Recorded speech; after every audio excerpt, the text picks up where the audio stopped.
اللهم صل على سيدنا ومولانا محمد وعلى سيدنا علي وسيدتنا فاطمة وسيدتنا زينب وسيدنا حسن وسيدنا حسين. اعوذ باللہ من الشیطان الرجیم. بسم اللہ الرحمن الرحیم. الحمد للہ رب العالمین والصلاة والسلام علی اشرف الانبیاء والمرسلین واہل بیتہ الطیبین الطاہرین المعصومین. اما بعد. سورہ مبارکہ آل عمران آیت نمبر 84 سے 91، 84 سے 91. پہلی آیت جو صفحے پر ہمارے سامنے ہے اس کا مضمون تقریباً وہی ہے جو سورہ بقرہ کی آیت نمبر 136 میں تھا، کہ ایک مسلمان اگر وہ واقعی مسلمان ہے تو وہ انبیاء میں تفریق نہیں کرے گا، فرق نہیں کرے گا، بلکہ اس کا ٹوٹل فوکس اس بات کے اوپر ہے کہ وہ ایک مرتبہ جب اللہ پر ایمان لا چکا تو پھر اللہ جس کو منواتا جائے وہ اس کو مانتا چلا جائے گا. لہذا الفاظ کو اگر آپ دیکھیں تو یہ ہے کہ کہہ دیجئے ہم ایمان لائے اللہ پر، جو ہم پر نازل ہوا اس پر بھی ایمان لائے، جو ابراہیم پر نازل ہوا، اسماعیل پر نازل ہوا، اسحاق پر نازل ہوا، یعقوب پر نازل ہوا، اسباط پر نازل ہوا.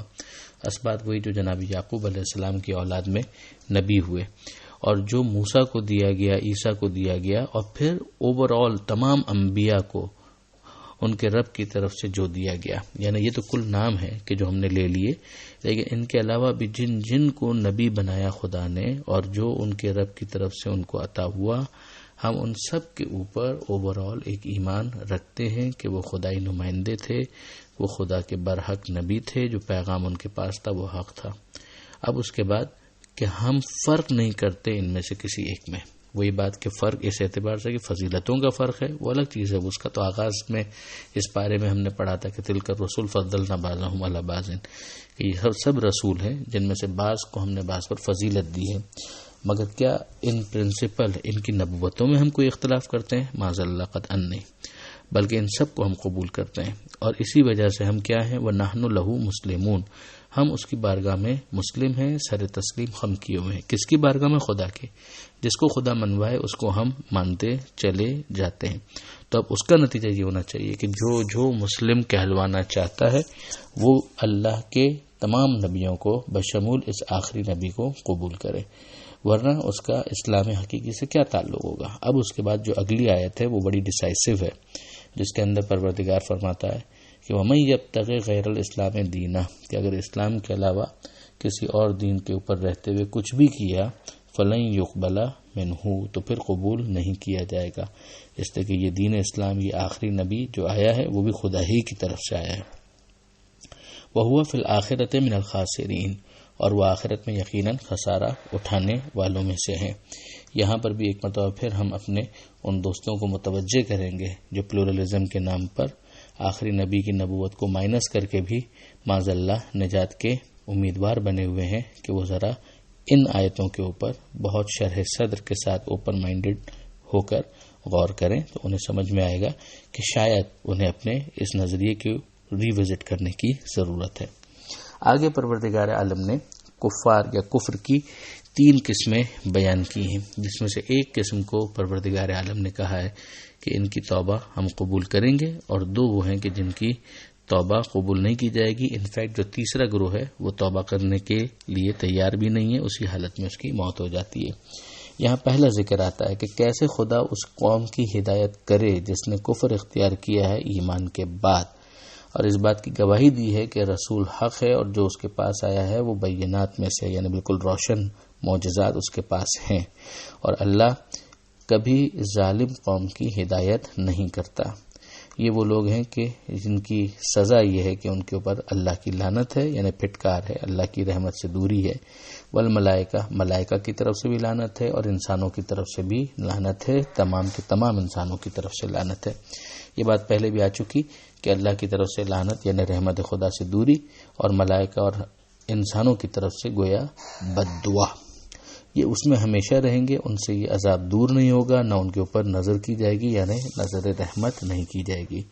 اب اس میں پھر استثناء کیا ہے، ایکسیپٹ کس کو کیا گیا ہے، الا الذین تابوا من بعد ذلک واصلحوا، ہاں وہ کہ جو توبہ کر لیں اس کے بعد، اور فقط توبہ نام کی نہ ہو، واصلحوا وہ اپنی اصلاح بھی کریں، یعنی جو ضروری تبدیلی ہے وہ بھی وہ اپنے اندر لے کر آئیں، تو یقیناً اللہ غفور ہے اور اللہ رحیم ہے، یعنی مغفرت کرنے والا ہے اور رحم کرنے والا ہے۔ اب اس آیت کے اندر جو بات ہمیں سمجھ میں آتی ہے کہ یہ وہ کفار ہیں کہ جو ایمان کو اختیار کر چکے اور جنہوں نے اس بات کو سمجھ لیا تھا کہ یہ رسول بالکل برحق ہے۔ اب اس سے مراد کون کون افراد ہو سکتے ہیں؟ ایک تو جو ہم اہل کتاب کے کانٹیکس کو دیکھ رہے ہیں تو اس سے ایک نتیجہ یہ نکالا گیا کہ صاحب ایک وہ صاحب ایمان ہے کہ جو حضرت موسیٰ علیہ السلام کو مانتا تھا، پھر اس کے بعد اس نے کفر اختیار کیا، یعنی حضرت عیسیٰ علیہ السلام کا انکار کر دیا، یا کسی بھی کیس کے اندر ایسا معاملہ ہو جائے کہ جہاں پہلے ایمان تھا اور اس کے بعد پھر کفر کو اختیار کیا۔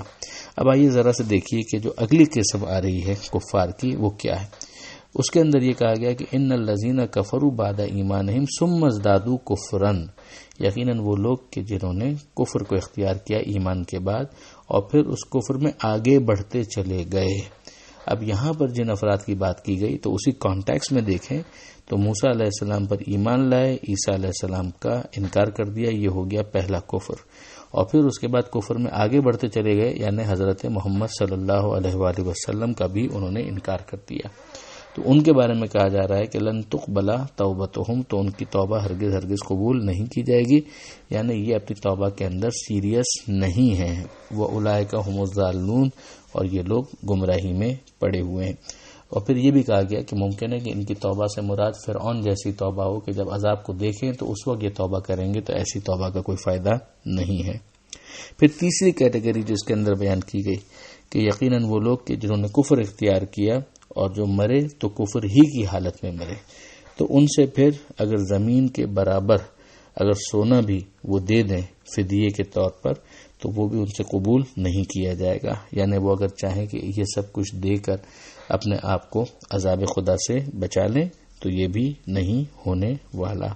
اول تو وہاں میدان قیامت میں ہے کہ اس کے پاس ایسا سونا کہ وہ دے سکے، لیکن اعلیٰ فرضاً کہ اگر سپوزٹلی ان کے پاس اس کی گنجائش ہوتی اور وہ پیش کرتے، ایون دین وہ ان سے ایکسیپٹ یا قبول نہ کیا جاتا۔ ان کے لیے دردناک عذاب ہے اور نہ ہی ان کا کوئی مددگار ہوگا۔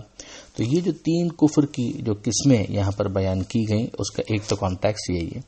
دوسرا جو اس کے بارے میں بیان کیا گیا وہ ارتداد کے حوالے سے۔ ارتداد یعنی فرض کیجئے کہ ایک مسلمان ہی ہے اور مسلمان ہونے کے بعد وہ اگر کفر کو اختیار کر لیتا ہے، یعنی آخری نبی کو اس نے مان لیا سب کچھ، اور پھر اس کے بعد وہ ارتداد کرتا ہے، ارتداد یعنی پلٹ جانا، تو پھر اس کا معاملہ کیا ہوگا؟ تو اس کی یہ تین کیٹیگریز یہاں پر بیان کی گئی، یہ بھی اس سے استدلال کیا گیا تفسیروں میں، اور پھر اس کی سزا کے بارے میں بھی ڈسکس کیا گیا کہ مرتد کی دو قسمیں ہیں، مرتد فطری ہے، مرتد ملی ہے، کہ ایک شخص ہے وہ مسلمان کے گھر میں ہی پیدا ہوا اور پھر اس کے بعد وہ مرتد ہو گیا، اور ایک وہ ہے کہ جو مسلمان کے گھر میں تو نہیں پیدا ہوا تھا، دوسری قوم میں پیدا ہوا تھا، مگر پھر مسلمان ہونے کے بعد اس نے اسلام کو چھوڑ دیا اور اس طرح سے وہ مرتد ہو گیا۔ تو اب ان دونوں کا معاملہ کیا ہوگا، اس کی تفصیل کیا ہوگی، اگر آپ پڑھنا چاہیں تو پھر اسے تفسیر نمونہ کے اندر اور دیگر بڑی تفاسیر کے اندر دیکھا جا سکتا ہے۔ یہاں پر ہم اتنا ہی بیان کرتے ہوئے اکتفا کریں گے۔ الحمدللہ کہ یہ تیسرا پارہ اس آیت نمبر 91 پر سورہ آل عمران کے مکمل ہو رہا ہے، اور کل سے انشاءاللہ چوتھے پارے سے گفتگو کو آگے بڑھایا جائے گا۔ پروردگار عالم سے دعا ہے کہ قرآن مجید سمجھنے اور اس پر عمل کرنے کی توفیق عطا فرما، اور وارث قرآن امام زمانہ کے ظہور میں تعجیل فرما۔